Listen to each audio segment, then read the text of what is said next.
शिवाय घाट बंद केला जाणार नाही। सर्वांनी कृपयाची नोंद घ्यायची आहे। जवळजवळ या ठिकाणी 1400 गाडी पहिल्या फेरीतनं पळणार आहेत। जो काय निर्णय वगैरे असेल, काय द्यायचंय, काटा द्यायचं, 2 पॉइंट ठेवायचे, 5 पॉइंट ठेवायचे, हा निर्णय यात्रेच्या दिवशी जयसिंग शेठ सांगितला जाईल। बाहेरून जालना, बीड, परभणी, लांबून या ठिकाणी छकडी मालकांनी टोकन टाकलेलं आहे।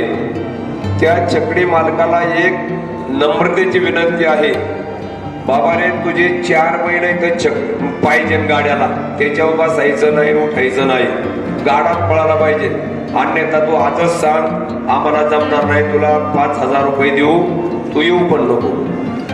छकडीवाल्यांना नम्रतेची विनंती, 4 बैलच पाहिजे, गाडा पाहिजे।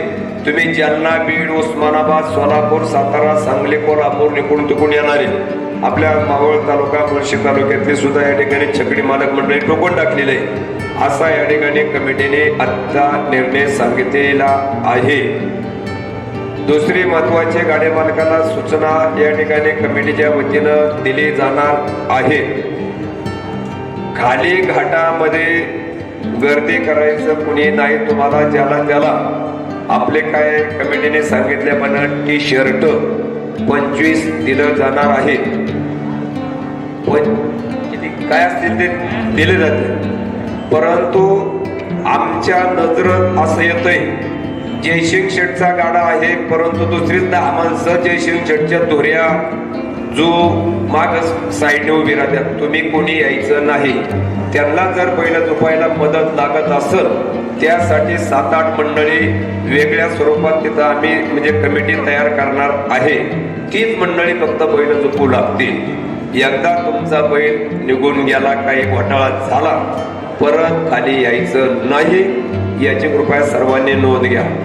आम्ही अलाउन्सर मंडळी त्या ठिकाणी ऐका, आम्ही अलाउन्सर मंडळी त्या ठिकाणी फक्त गाडा पुकारणार आहे।